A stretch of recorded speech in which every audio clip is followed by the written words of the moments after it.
And US President Donald Trump has fast-tracked a potential peace negotiation between Russia and Ukraine soon after he assumed office. But in the past few days, Trump has sidelined Europe and Ukraine itself from top-level meetings. He has now followed it up by going on a rampage against President Volodymyr Zelensky.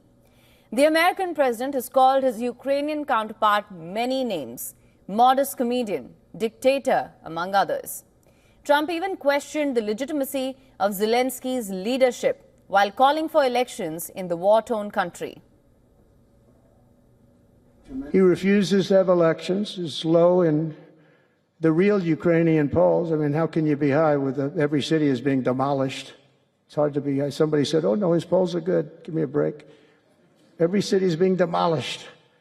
They look like a demolition site, every single one of them. And the only thing he was really good at was playing Joe Biden like a fiddle. He played him like a fiddle. That's an expression we use, Yasser, to say that he's pretty easy. A dictator without elections.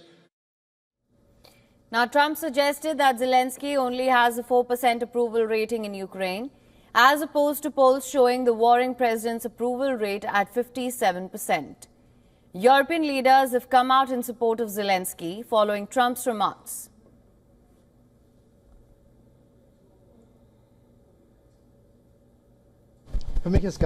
It is very clear to me that the Ukrainian president is a democratically elected president. He prevailed against his competitors, and there was a very clear, unequivocal vote by the citizens of Ukraine for democracy, for the development of the rule of law in Ukraine.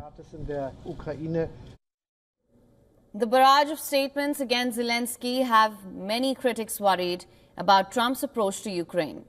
Many have also clarified that Ukraine's constitution does not allow for elections to be held during wartime.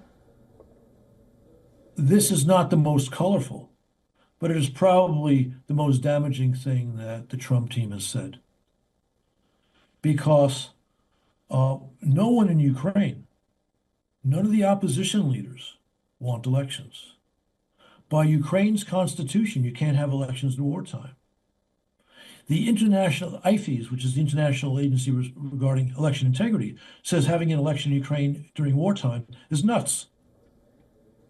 As Kyiv completes 3 years of defending itself against Russian invasion, Washington's approach to ending the war, and particularly to Zelensky, has raised some pertinent questions. At what cost will peace come for Ukraine?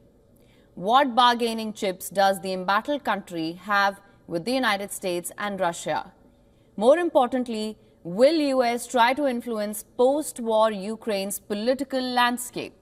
For latest news, download the WION app and subscribe to our YouTube channel.